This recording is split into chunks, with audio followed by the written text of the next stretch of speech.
Today I'm joined by Ruthie. Ruthie is a strong, bold, caring mother of two who is committed to guiding her children through growing up and all of the trauma that is experienced, but without compromise. She is on their side 100%. She wants to do what's right. Ruthie, thank you so much for joining me. Oh, goodness. Thank you so much for having me. I really appreciate it. Absolutely. I just want to let Ruthie start to tell the story because she knows where the beginning should be. So, Ruthie, let's just launch right into it. Let's do the deep dive. Okay, here we go. I will start with a date, September 2nd, 2016. That day forever changed my life. Felt like an atomic bomb went off in my head, in my house, in my heart, because my child answered yes to the question that no parent ever wants to hear the child answer yes to.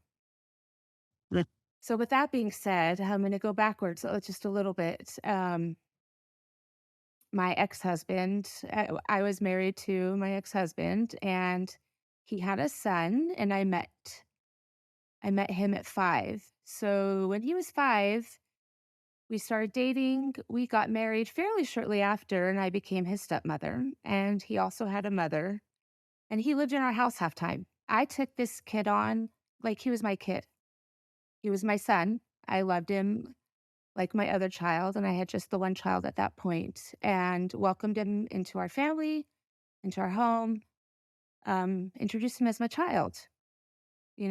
Fast forward a little bit longer, I had my little one, and the bond between the siblings were always it was always good. They always got along, and as my youngest got older, they became really attached to my stepson, and I thought how fantastic this was that here's this older brother trying to build this relationship and bond and have this protection for his little sibling. And I thought this is great. My kid I love this. This is fantastic. Our kids get along. They love each other. Yeah. Well, and then I just noticed some like strange things happening. And I probably won't go into all those details because there's just a lot and convoluted. But one night in particular, I heard my youngest daughter start yelling up in her room or yelling, saying, "Leave me alone. Let me leave. Let me out of the room. I'm going to go tell mom." And I was like, what is happening? I thought, what are they fighting about? That was my first thing. What are they fighting about? As she came downstairs and I was like, what is going on? She's like, he wouldn't let me leave the room. And I said, "Why?" She's like, "I don't know. He just wouldn't let me leave, and he grabbed my arm, and he hurt me, and he was yelling at me and being really mean." Something about that just didn't set right in my body, and I was like, "What is going on with these kids? Like, why is he being physical with his sister?" I happened to have a phone conversation with one of my best friends that night, and she asked me a question that started this whole thing, and she said, "Ruthie, are you sure there's nothing else going on?" And I got a pause and I sat there and I said, "I don't think so. I don't know. No, I don't think so."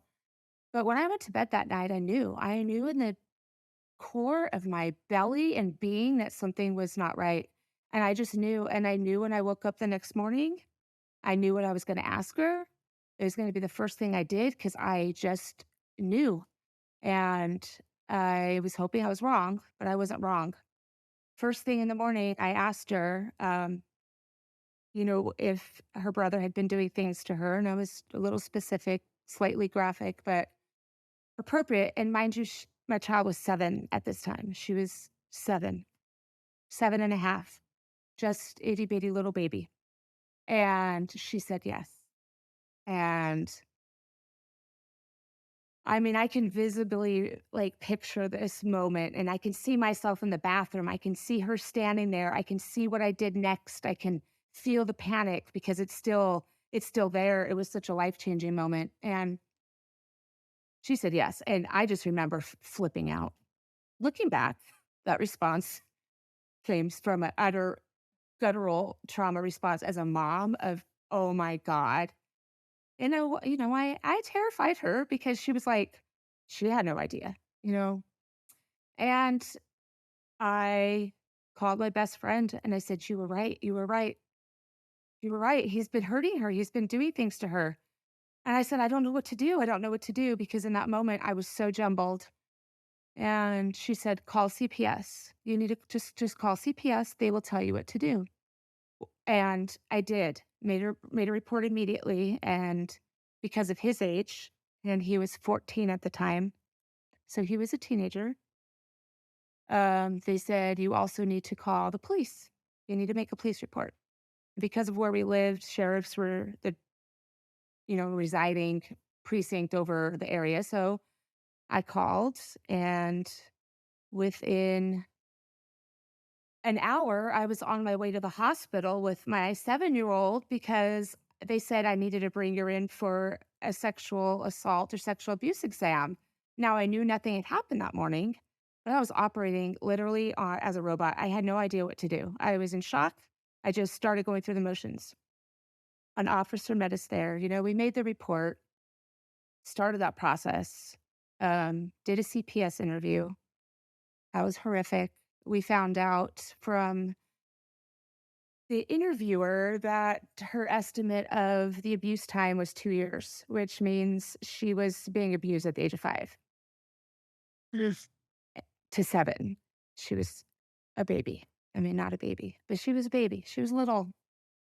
Yeah. Um, So yeah, from I this perfect looking, every step parent's dream, really, yeah, in that situation where you are so hopeful that that the relationships can blend and can, it's already um, a difficult scenario just to build oh, yeah, and then to have that gut punch. a good What one for it. what was your first reaction when they said for 2 years? I just sat there and stared at her. I remember just looking at her, and the reason she came up with 2 years was because my kid was able to go back to kindergarten, and that's how it got related. Now it's off, could be here or there, but I thought, "Oh my god." And I thought, "How did I miss this? How did I miss this going on under my roof?" Yeah. Because as a parent, I questioned that, and I thought, "I hope I never see him right now because I would probably be in jail myself because I was so angry and so devastated that everything I thought I knew was just completely gone. It was trash.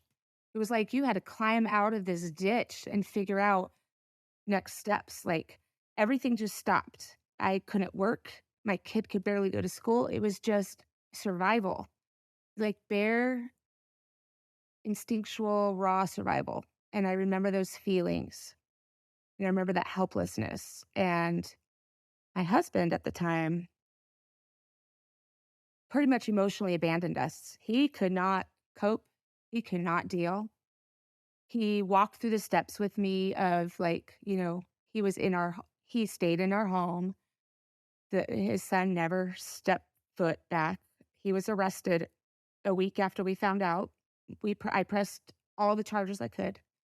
Um, but my husband could not cope. So I was essentially just kind of swimming in these waters by myself, trying to figure out what to do. And all I could think Yes. of is, how do I keep my child afloat? Because even though she didn't understand what sexual abuse was and what it meant, and she kept saying, "He didn't hurt me." She just had no idea.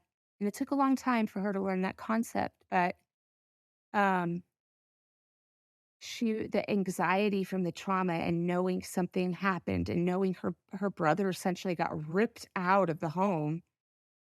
There were so many factors. It's really hard to pinpoint them all, but I knew what I was doing was right, and I knew that was absolutely the right thing I had to do. I had to protect my child above anything else.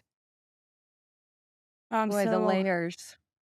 the for layers so in many. that situation. It is Mhm. like uncovering, the onion, one peel after the other, after the other, after the other on a daily moment by moment basis with all those various, first and foremost, your child, but then yourself, your relationship with him, your Everything. relationship with the boy. This is her, who she considers by 2 years or Yeah. more that they've been to, a family. I mean, this is just so complicated. I Mhm. appreciate your forthrightness and being very honest because so many, I think, will relate to what Yeah. you've been through. And it's hard because there's a lot of, I even had family members say, "Well, have you talked to him?" And I said, "No."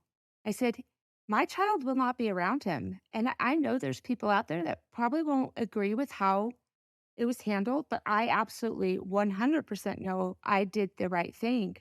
My child needed to be protected. Um, the legal system is a whole other ballgame when it comes to Yes. 14-year-olds. What I found out was technically he could be charged with multiple felonies. I mean, and multiple. However, the nice DA said, if you want to pursue the felonies, your child has to testify.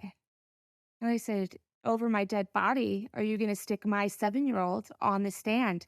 You got her statement from her CPS interview because there was an officer. That is their way of gathering information. He was hidden, listening to the whole thing, video recorded, taped, whatever they needed. So they had all the information, but I was not allowed to pursue felonies unless she was on the stand. So Okay, I'm this not, is the thing that makes me crazy. Okay, I these know, are the sorts of laws, the sorts of things that we horrible, absolutely have to change. There is hmm no way that a 7-year-old can sit in a courtroom right? in any way, shape, or form and not be completely traumatized, not remember. Hmm. I mean, she doesn't even understand what was really wrong and Mm-mm. be able to face someone that's 14 or 24 or 44 or whoever. I mean, this is just, it's insanity. Oh my gosh, it makes me Pure crazy. insanity. I was livid. So really, my only choice was absolutely not. I am protecting my child. And I had promised her after that CPS interview, you don't have to tell that story to anyone else again until you're ready. Because getting her into that interview room was hard. Um, and I wasn't going to break that promise and I wasn't going to re traumatize her any more than she was already traumatized. So they dropped to misdemeanors. And I thought, well, let's see what this judge does. He, was sentenced to 1 year sentenced to intensive, sexual predator therapy, does not have to register as a sex offender. He finished that within a year. The case was closed, and his record was adjudicated, and I am still processing a lot of that because of the anger. I showed up at every court hearing. I spoke. I begged the judge to I said, "How can you adjudicate his record?" I said, "When does my child's trauma get adjudicated? That is when his record should be cleared." That's the only time because he's living scot-free with this record that's sealed or whatever they do, and my child is very visibly still suffering from what he did, so that Yeah. whole process is absolutely maddening to me and has caused a lot of thoughts in my head about the system, and Yeah. I felt like, the victim was not taken care of, and it was definitely more of a service to the predator, And that's and exactly the society we mhm, live in. We live in a rape culture and we do mhm. not favor the victims. It's almost as if they're the one on trial, like you're guilty till you're proven innocent. It's just and she's 7. I mean, it's She was like 7 at the time. you just can't wrap your head around what is going wrong here. But there is Yeah. something so rotten in Denmark, as they used to say for It Hamlet. was very rotten, and at that point, like, too, all I could do was say, "Fine."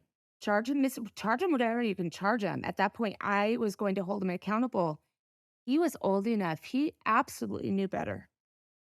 Absolutely knew better. I can see now how he groomed her. I see things more clearly now, and how his what I perceive to be acts of brotherly love and companionship and bonding, he was grooming her. He was grooming her for who knows how long. I mean, some of the stories she's told me are pretty horrific and just disgusting. And he emotionally abused her, physically abused her, held her against her will, choked her to keep from telling. There was a lot of threats and fear, and as that has come out, it's he got away with something that he should not have gotten away with, and all I can hope is that he never does it again. But I don't know, and it's hard because I have no control over that. I haven't seen him since that last day in court, and took all I could to not just tackle him to the ground, to be perfectly honest with you. I'm a Yeah. very fierce mama bear, and I know what's right, and that wasn't right. I Yes, he was my stepson. Yes, I loved him. I suffered a deep traumatic loss losing him, and there's grief there, and I have to be honest and transparent about that, but you can still have grief and loss Mhm. and be mad. I could still have loved Yeah, him and want to tackle him to the ground and send him to prison. And that's okay. And I've learned to leave in absolutely. that ambiguity because it doesn't always have to be black and white. And it was really hard to navigate through what I lost, what my child lost, what our family lost, what my older sibling lost. I mean, my older child lost, because they were close too. This was our whole family was torn up. Me and my husband ended up splitting up about a year and a half later.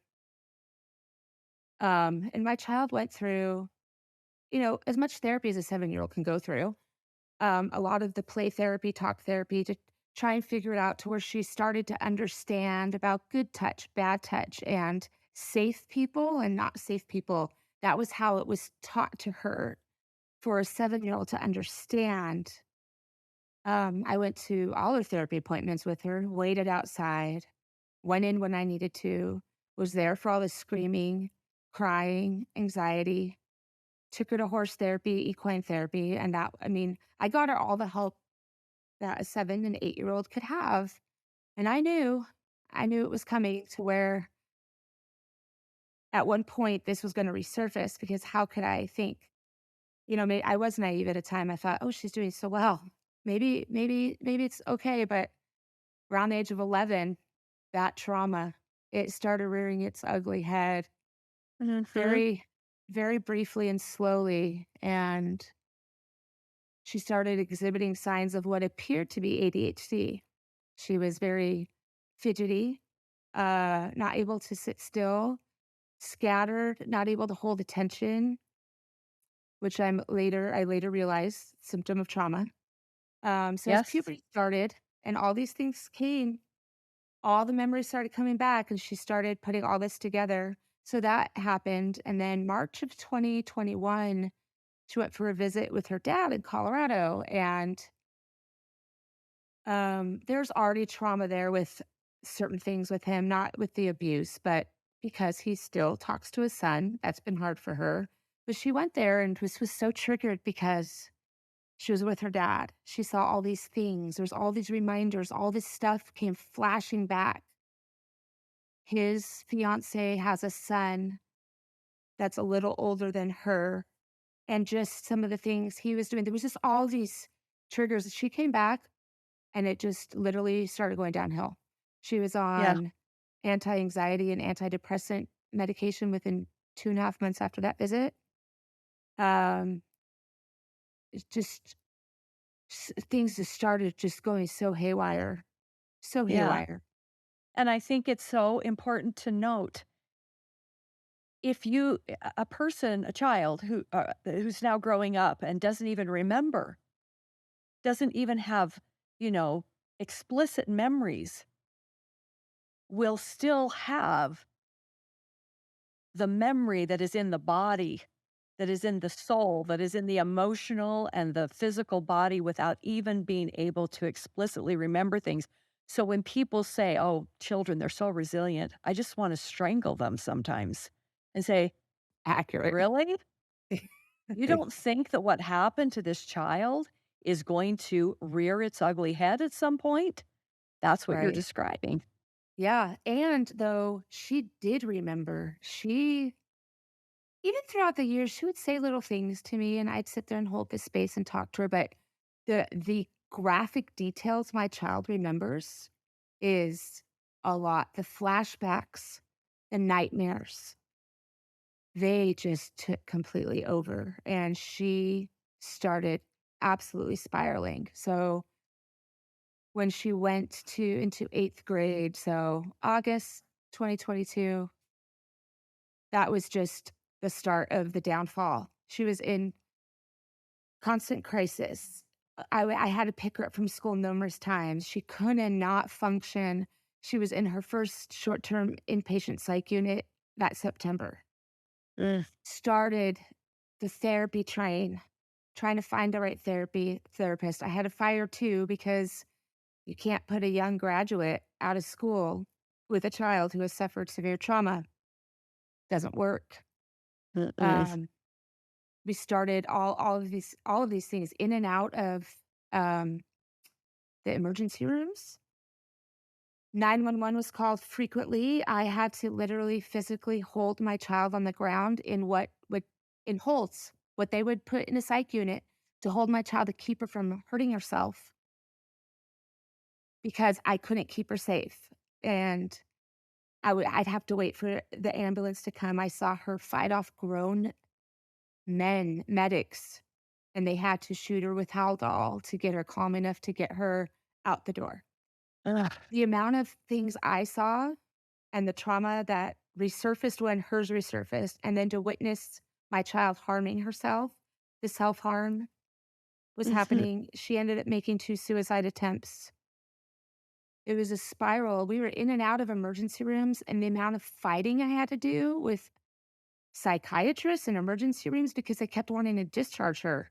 And I was like, "I can't keep her alive, people. Like, I can't keep her alive. Help me."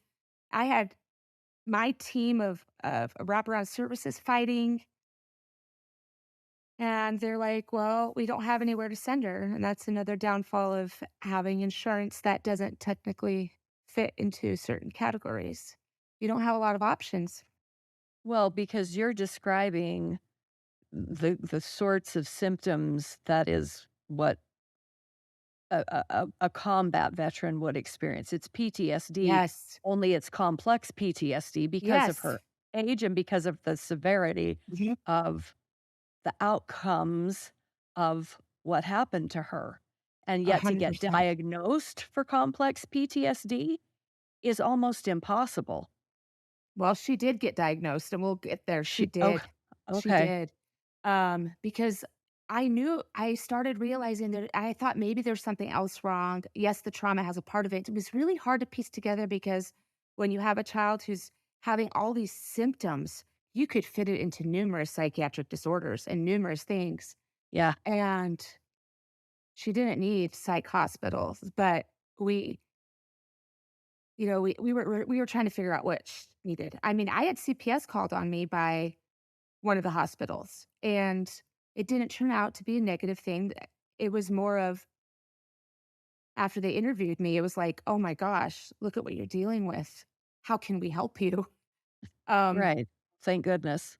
it was just a living nightmare. I had locks on my windows, locks on the doors. I had everything locked up. One time it took 4 grown adults to keep my child from running out the door or throwing herself off the balcony or out a window. It was just the most intense. Like, it was I don't even know how to explain it, and I still feel some sense of disassociation and detachment from those times because when I was in it, it seems so surreal because you're trying as a mom to keep your child safe, and I'm responding out of instincts. I was in major trauma response. I was not always responding well, I own that, and I also learned. And Well, you haven't exactly gone through this. There wasn't a handbook, was there, that I missed? no, I would like there to be one because there is no handbook. Right? I Yeah. mean, it, it's just the most devastating thing, and you feel so helpless and you don't know what to do. And you just Yeah. don't understand why are you hurting yourself? Why are you like cutting yourself? Why are you hitting your head against the wall? Why do you want to throw yourself at the window? And I didn't understand. Well, the last couple weeks before she ended up going to a facility, and I'll get into that, were really, really hard. I ended up taking her from one children's hospital who refused to keep her or admit her, drove her 4 hours to Seattle Children's Hospital, and just said, I need help. I am trying to find a long term placement, and my kid's not safe at home. I don't know what to do. They held her in the ED. They did not let her go to the actual psych unit because sometimes things happen on psych units, and she was in the Seattle Children's psych unit, and behaviors happen. And I guess like I'll just tell a little kind of funny story, and it's not really funny, but my child and a couple other kids stole the badge off of a nurse, and they escaped the psych unit and got to the bank of elevators. Oh my I gosh. mean, I can laugh about it now, Brilliant. but when I got the Right. call, I was like, "How does this happen?" And they're like, I mean, they got through 4 secure doors to the bank's elevators with a badge, and I was Oh my like god. in that moment, I was like, "Oh, geez." And they're like, When you have a put a child in a hold, you need 2 staff, and there's 3 kids. It took us a while to get 6 staff to go get these kids. We were following them, we knew where they were, they weren't gonna get out of the building, but the Oh, chaos, and I think that's the thing, and my child will tell me that, the chaos she feels and that she's comfortable in the chaos because that's where well, she's had to live a lot of her life, so it's that chaos and yep, the things you do, and you just create chaos and not being able to navigate through that and figure that out for her and me watching that, I was like, "What is happening? Why are you doing this?" From what I've ugh, learned, now it's like, "Okay, you were in chaos. You didn't know. Your poor brain was firing yep, off in all directions, and you were in utter chaos and out of control, and you are so impulsive, and you had no control over." no, She didn't know what to do. She no. didn't know what was happening to her just as much as anything. Right, but as a parent, as a mother, you're like, "If I can just love her enough, if I can just Ugh. hold her enough, if I could just" you think that that's it's so out of control. It's so out of your control. It was so out of her control, and I think that is something that is not ever talked about. Yes. It's like, why do kids self-harm? They think it's the self-harm that's the problem. I'm like, "No, no, no. It's what happened before the self-harm. Yeah, That's where the genesis of all these other things has come into play." Ugh, and you said, so sorry. what you said about loving your kid, right? And sometimes as a parent, and I think too, parents don't talk a lot about this stuff, like, loving your kid means making really hard choices and Yeah, sacrificing as a parent for the greater good of your child's life, and I did a lot of that, and we found thankfully, with her team, we found a place in Utah. It was a residential treatment facility for females, and they worked with trauma and attachment disorders, and we knew this was from trauma. We started really figuring out that the key problem was the trauma. So they held her in Seattle, and then when we got word that she was going to be taken and we had an admission date, she agreed to safety plan to come home until I took her because she knew there was a place going because she knew she was not safe and she was scared, I think, too. mhm. And I had to take a leave of absence from work, unpaid. I could not let her go to school. I could not leave her alone. That time of my life, I felt like a prisoner in my home. And again, I don't think parents acknowledge the trauma and the hardships that you go through because I lost myself completely. I had no life. I was consumed with my child because I had to be. I would do it all over again because I wanted her alive. And I was not in a healthy place. I was like, our safety was so compromised because it was so contentious. And we were on such this verge of something happening at any second. So April 5th or 4th, we took off in the car and I drove her to Utah. I left her in a facility about 1,100 miles away from home and left her there. And um, And that it is was where she is today? no, Okay. as of How old yesterday, was she? Okay, so how old is she at this point? I'm she's wondering how many 14. years that you have. Oh, so you'd been She was struggling through. 13 when I took her, and she was Okay. gone to this facility for 14 months. I was without my child at home for Oh, 14 months. That's a year and 2 months.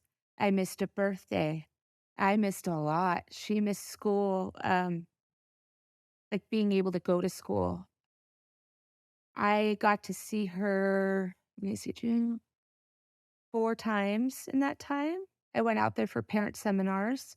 I did see her weekly for family therapy. I did get to talk to her, but the amount of sacrifice it takes to leave your child somewhere for their well-being is also exponential, like, because it is about my kid, but I have also learned that it is about me and how I am moving in this, and I spent the last 14 months and even before in therapy. I got a therapist. I thank had to. I had goodness. to figure out because I knew when my child came home, I had to respond differently. I cannot respond out of trauma. It's not helpful. It will fail.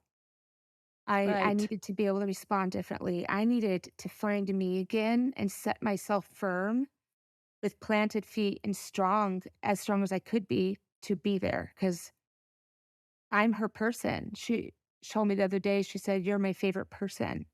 And that was probably the sweetest thing I think I've ever heard out of her mouth because we've been through a lot. I didn't know what our relationship was gonna be like ever again, and I was willing to sacrifice that. I'm still willing to sacrifice that for her to be alive. So, um, there's a lot that happened in this facility, and she's had some struggles, and we were working on getting her discharged. So this coming Friday was supposed to be the day we were supposed to bring her back and try and figure out a step down program. However, there was some therapist changes there, and her therapist got pulled suddenly off of her case from almost 14 months, caused some Oh trauma. gosh. Child escalated. I got a call Friday morning. So, mind you, we are doing this on a Sunday. This was 2 days ago. I- Um, I got a call that she had tried to wrap her pants around her neck and choke herself because the transition was a lot. She's terrified. She's terrified. Basically, my child's been institutionalized, if you think about it. She's in Right. structure. I ended up flying out yesterday morning at 6:30 in the morning with my cousin to Las Vegas, drove from Las Vegas to where she was in Utah, picked her up, drove back to Vegas, got on a plane, flew back to Portland area, took her straight to the emergency room, and she's currently right now only 15 miles away from me, so that's good. She's in the emergency room at the hospital working on a plan to be able to come home Mm. tomorrow, hopefully. Oh, Ruthie. This is I this hope you is still have your therapist because oh god. honestly, as a mother, it is like your whole desire for your children not only to survive and live, but to be happy. And so Yeah, to deal with this ongoingly is brutal. And brutal. I'm so sorry. Yeah, and what's been interesting, and I'm just gonna be really blunt honest about this because she knows I'm talking to you today. She knows I'm sharing. and she's given me permission. I think somewhere deep inside, I think she knows that there's something that can help someone, but she is just adamant. I have to work on my trauma in a long-term facility. Like, she turned it into this big, scary, scary gorilla, and it is a big, scary, scary gorilla, but it's become this thing that has ruled her platform and her life, and she doesn't think that she can work on it in a different way and have all this support around her. So this morning, she's kind of saying, I'll come home and try, but that's not without wraparound services, intensive outpatient. I took another job in preparation for my child to come home so I could work from home. Back in January, my heart was telling me, you need to be home when she comes home. And I wasn't. I was working out of the house 4 days a week and at home 1 day a week. And I said, I have to find a job that's flexible. So I work from Yeah. home full time now. So I'm here. And when I do have to go out, which is a few hours a week, my mom lives here. My sister lives here. I have a cousin. I have an aunt. I have family ready to wrap her up, but she has to find the motivation and the willingness. And if things become unsafe, I will take her right back to the hospital and I will leave her there. And it's not because I don't love her, it's because I do love her. And I'm willing to sacrifice that. And even at the risk of my child potentially becoming institutionalized and having to go to a psychiatric unit, which is not, she does not belong in a long term psychiatric unit. She does not. That might end up being the only option one day. It all depends on her choices. And if I have to send her there for her to save her life, I will, but I don't want to.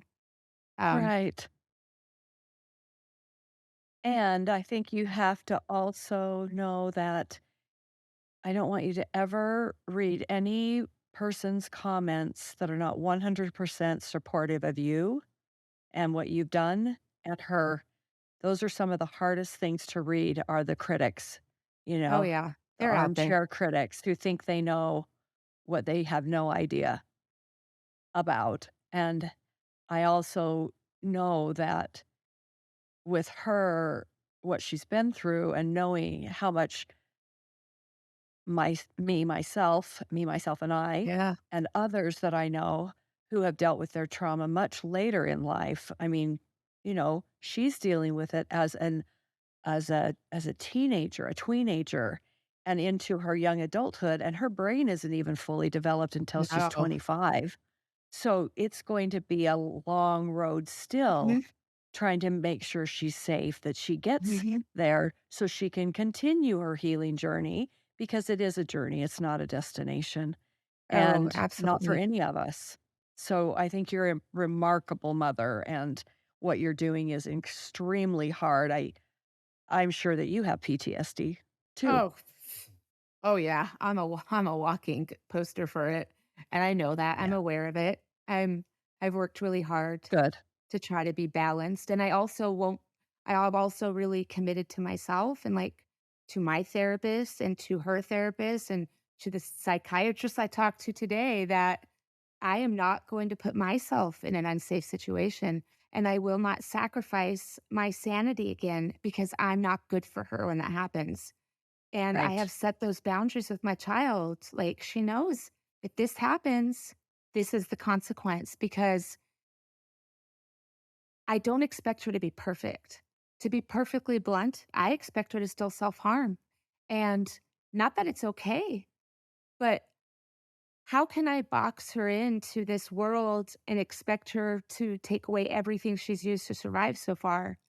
It's Mhm. gonna be a process, and I have to know, and I have to be gray and flexible and live in this outside lines and not this hard box and say, "You have to fit in here to be home, and you have to fit in here to live." Right. All these hopes and dreams I saw for my child too, like, there's a lot of grief, there's a lot of loss. She was a stage performer, she was a singer and did musical theater, and she has no interest in that anymore. She's lost this light in her eyes, in her heart, and I know she can get it back one day, and that light's gonna shine different, and I'm Mhm. okay with that because I want her alive and healthy. That's it. Like, you really forget about all this fluff of Mhm. things and the fact that she's still breathing and she's Yeah. still walking and talking and living is great. And I think going back to something you mentioned about the complex PTSD, she was diagnosed with complex PTSD. It is diagnosed. It is very evident, and they were really trying to figure out and break things apart. And my little fighter of a child was just trying to deny all the trauma that it was causing her problems, and she wanted to diagnose herself with all kinds of things, and she was telling the psychiatrist all these things, and she needed this and she needed that, and it was a lot of weeding through medications and this and she stopped doing that because I think she's realized this is from trauma, and Yeah. I don't think people out in the world really understand what trauma looks like. It's not just, "Oh, something bad happened to you," or you saw something bad and you're sad and maybe you have bad memories. It affects everything. It does. Everything. She doesn't like her physical body because of what he did to her. Yep. Sometimes she'll still wear a mask because she's insecure and she doesn't want people looking at her face. She hates hospitals. I saw last night when the doctor examined her, the way she cringed up because he didn't tell her that he was going to touch her. I Mm. see these things manifesting, right? And I just think it's so complex. And there's the layers of her symptoms and the way it comes out, what she experiences in this world. You can't just say, well, here's the symptoms of trauma. Here you go. This is it. This is all you get because it doesn't work like that. It doesn't. Nope. Yeah. And the fact that we still are so far behind in providing the services, because so often what I see is that people don't even know where to start, and they don't have the money, they don't have the mindset, they don't have the ability to, you already are experiencing all of these things, and you think that you're going to figure it out. You have to have somebody and some other place to be able to say, come here, let us help. This is what happened to you, instead of Yeah. what's wrong with you, like that book. Right. What Oh, happened to totally. you is why you're doing these things. It's Mhm. not about the cutting, it's about what happened to you It that it's like, you why are you are cutting? What now is Yeah. releasing in this way. I mean, and it's just I saw her arm yesterday, and it's so hard for me because her entire arm is cut and scarred, her leg, Yeah, her head from banging it, like, she just is wounded. I just think of her this wounded little bird. And I just want to be that mama bird to wrap her around with my wings, and I can do that, but I can't fix it all. So, I have to still help her fly, and yeah, I know my role, and I keep telling her, "I'm not leaving you. I'm here. I'm going to support you, and I'm going to love you, and I still might get mad at you, and I'm still gonna get frustrated and annoyed with you, and I'm gonna tell you when you're probably making a poor decision, and I'm going to try to guide you differently." And you're gonna have consequences for your choices because yeah, I wouldn't be a good mom to her if I didn't do that. Like, I want her to learn how to operate in this world and know that she's loved deeply and that I mean, I would do anything for her, and I've done a lot. And you mentioned something about the insurance and the money, like, when all this happened too, one of the big barriers we faced is she was on Apple Health through the state of Washington. So it was like the lower cost insurance. It wasn't full blown Medicaid, but there was a premium and she had insurance. Well, guess what? All the other people get all these services. We had this many. There was not enough so when you put hospitals. your Or, hands, I couldn't even see your hands on the outside of the yeah. screen. All these services, great big, and Hmm. then you brought them in to, like, this little tiny 1 Little. inch the size of your chin. Yep. When That's they all she gave me gets. a list of these short term units, he's like, well, there was a list. I was like, oh, this is a big list. He's like, yeah, but only these ones take your insurance. I didn't have other insurance. So barrier to good treatment. She could have gotten better treatment a long time ago. So that's Right. something I'm facing. And like another thing, there's a contract between Washington and this place in Utah.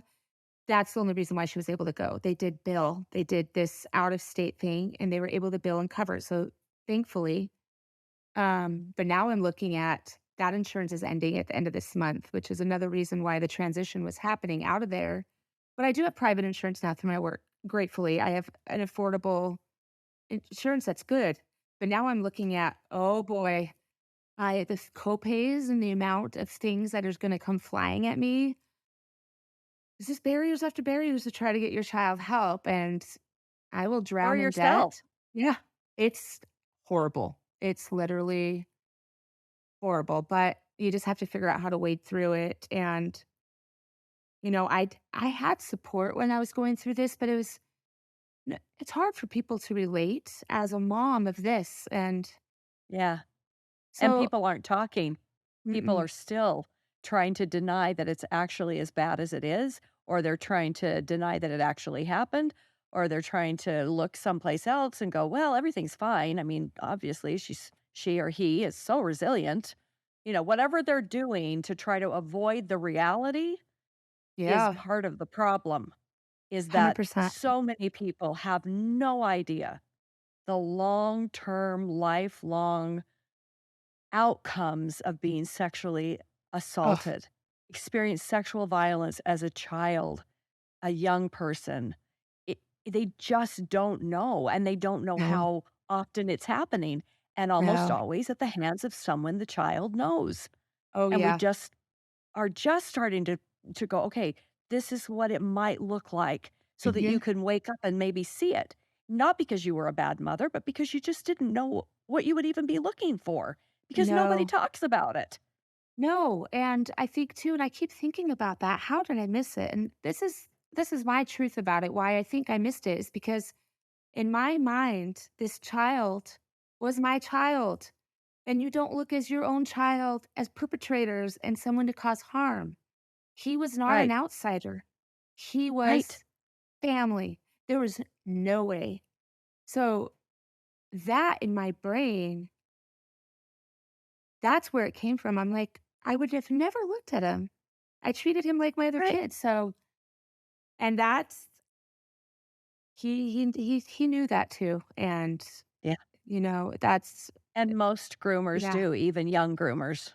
There's young groomers. I Mhm. see one, and I wonder about what diagnosis they might be missing on him and what the long term effects of that are. I mean, I don't ruminate on it, but my child does because my child is angry, very, very angry.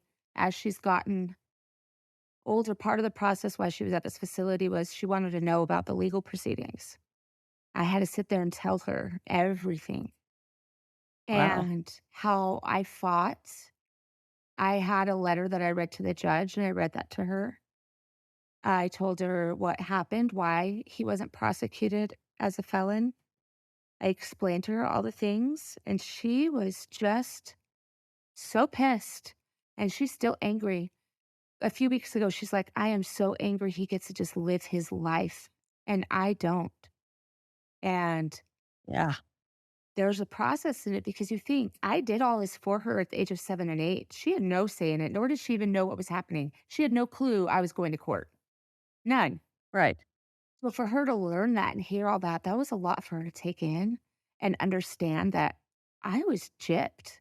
This is not okay. Yeah, How could they do that to me? Why did they do that, mom? Don't they know what he did? Yeah, they do.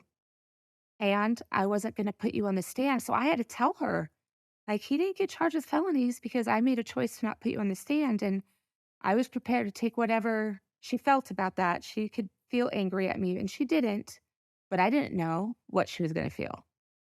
So I right, had to be prepared that what I did, she had to think about that. But I think she knows that I made that choice out of what I thought was best for her.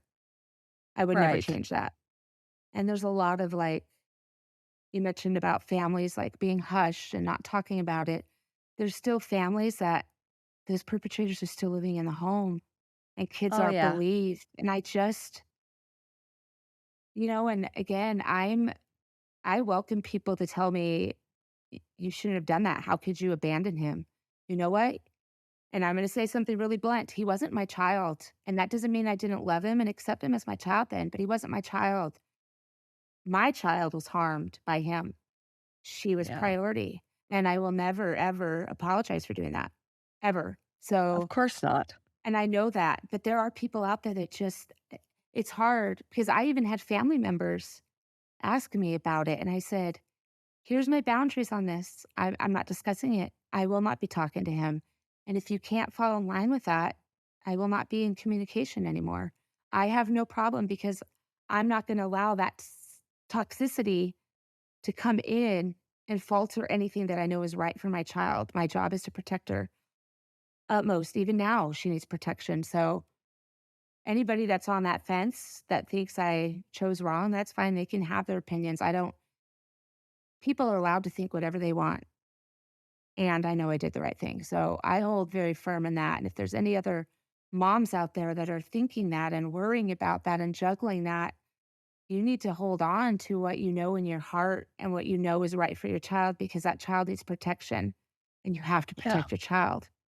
Like, who's going to And protect when you them? don't, right, who will protect them? And that's the problem with someone staying in a situation where they know something is going on, but they refuse to look at it.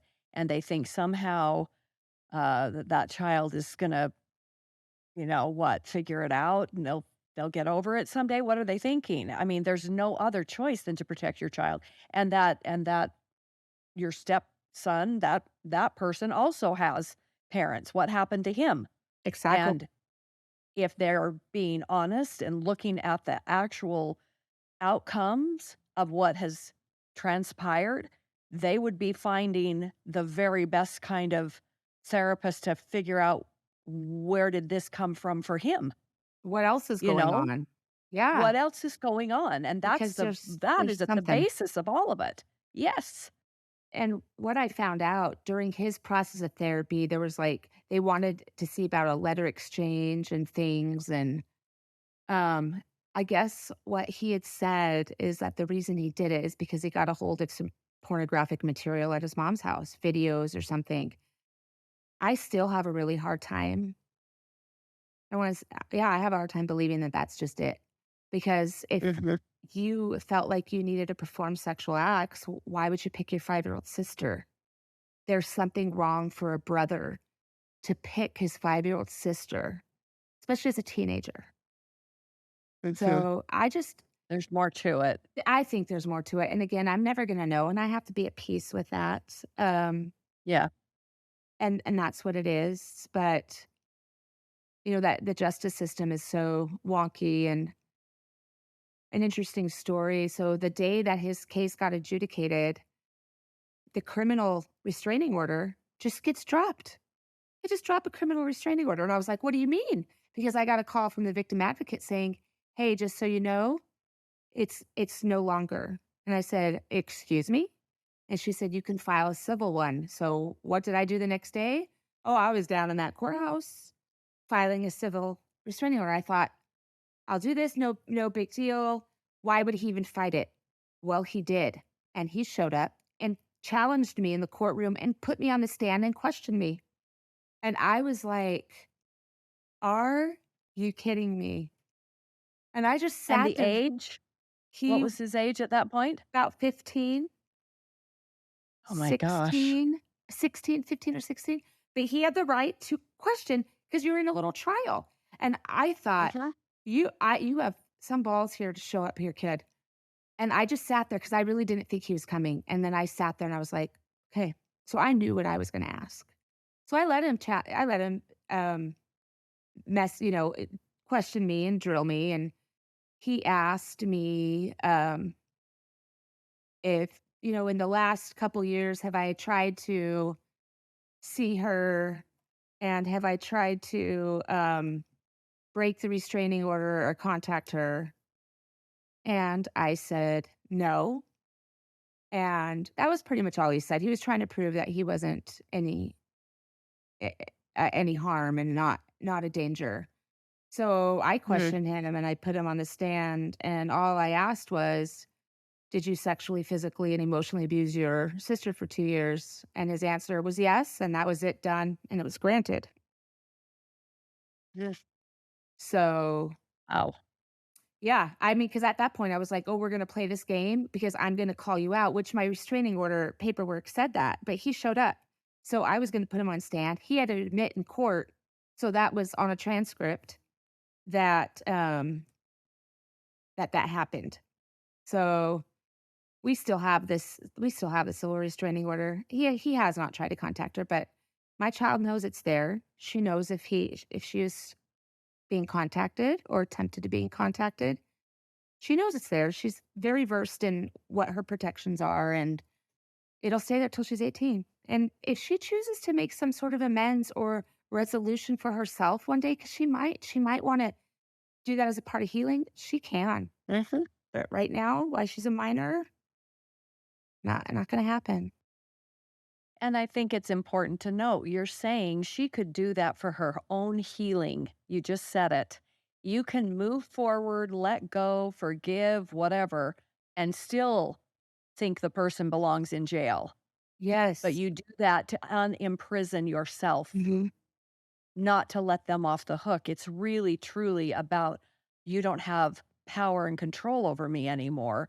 I am going forward without you in my ear, in my soul, in my heart, in my crotch, Yes, whatever. So 110%. sorry to be so Well, blunt, but you're fine. literally, I like you blunt. absolutely have to Yeah, get to that point because what you're left with as the victim is shame and guilt and all of these PTSD symptoms that you've described.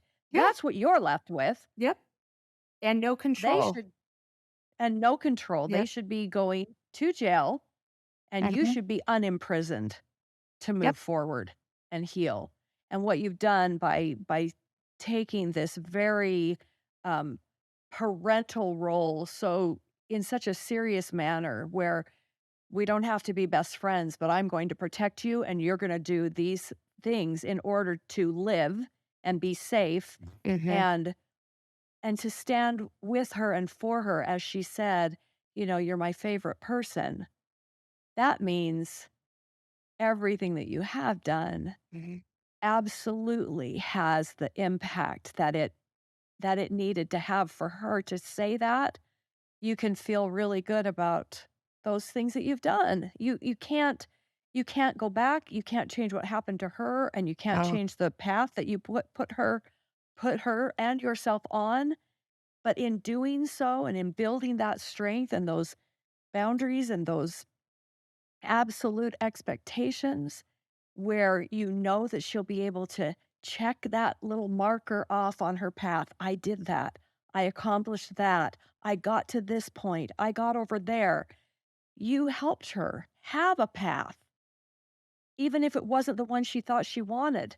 You knew what she needed. And I yeah, think we as parents have a hard time doing that anymore so because we're hard. so concerned about being our kids, friends. I'm not her friend.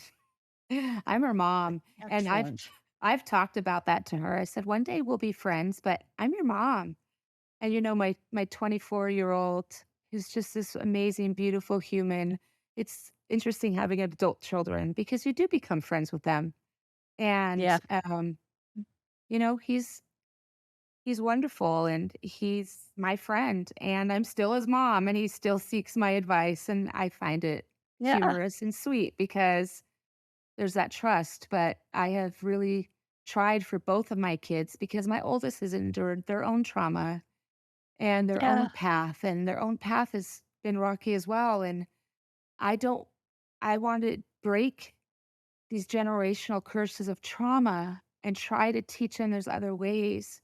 Why I learn Yes. alongside of them because I have my own trauma from my childhood. We all carry these things, and how do we break it? And I'm not perfect, but I'm willing to dive deep and figure out what to do and take different steps, change the direction, make a U-turn, whatever it is. I I want my To break the children chain. a better life than to have to carry trauma and let it destroy them, and this stuff with my child about about October, so about 6 months in of her stay, I became severely depressed, like, very, very, very depressed. I was struggling to function. I was not okay. I knew I had been in that place once in my life before to that extent, but this was worse, and I was reaching out to who I needed to. I had a core group of people, and there was a point I was fearful that I might not live, and Yeah. I'm okay saying that because I was so depressed and the trauma had just wiped me out.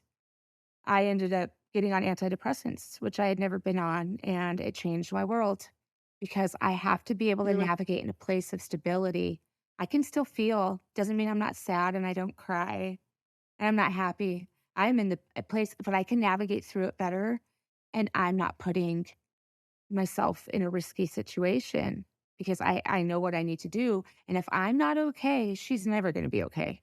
So Absolutely. we have to take care of ourselves first. And I think a lot of moms don't do that. And when this first happened, I didn't do that. Everything was about her because that's all I could manage right then.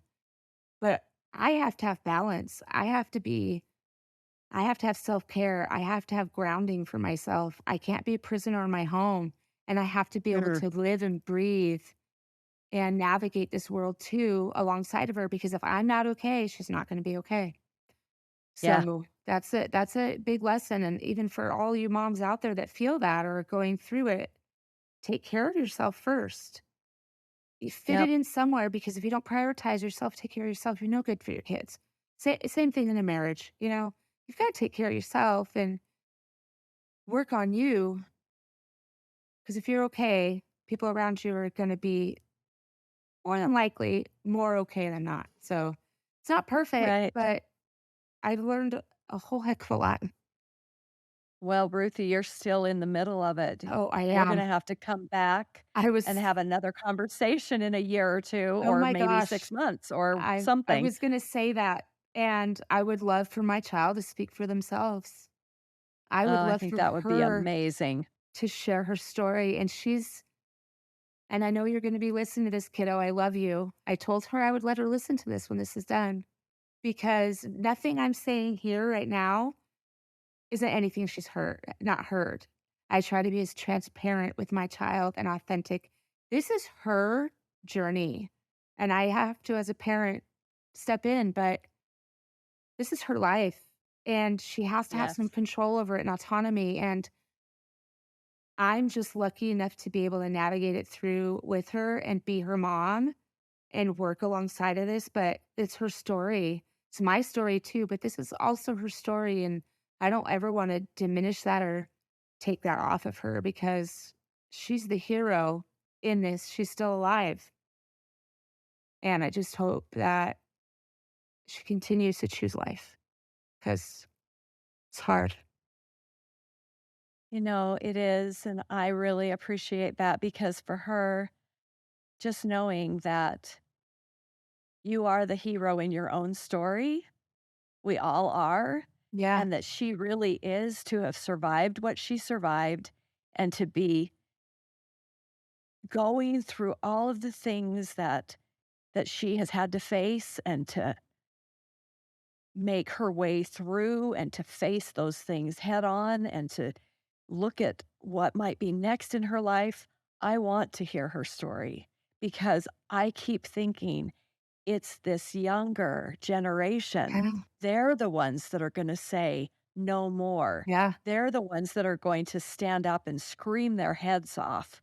They're the Mhm, ones that are going to make us listen mhm. and do the right things so that we stop this in its tracks, so that we change the laws, so that we get the help and the healing that we need, Yeah. on day 1 and on day 500,000, whatever, how many days, how many is it on that? It's like 525,600 minutes, you know? Yeah, That's how many days yeah, we need to be on that path of healing and mhm, have support around us.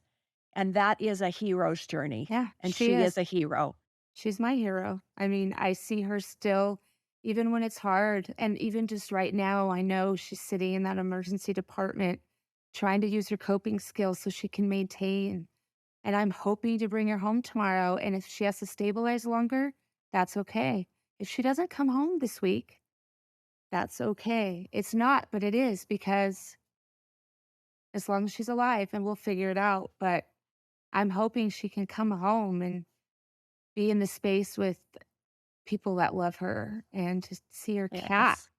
who I've had to take care of for 14 months that doesn't particularly like me very much, but, you know, the things you do Oh, for your dear, she children. better get home. I Yeah, she better get know. home, take care of that cat.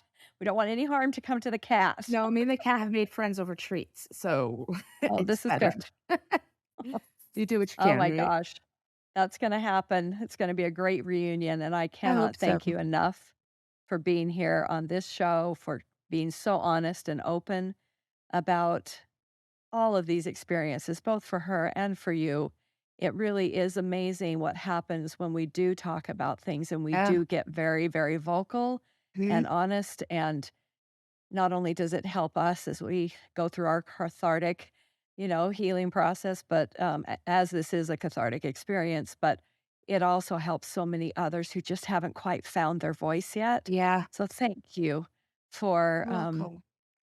for being so honest and being here today, Ruthie. It's taken a while to get to that point, but I am determined to be as vulnerable and authentic about it as possible. If it's gonna help someone else and help another child or another mother or family, it's what it's about. So, I guarantee you it has, and it will help many, many more as you continue to share and be so vulnerable and so honest. And so thank you again. thank We you. will be checking in and having her maybe on the show and Hope you so. back, or maybe the 2 of you at one point. I mean, Yeah. you never know how this could, unfold. And, Yeah. thank you again. Thanks, It's Jan. been a really, an amazing episode. Thank you. Thank you.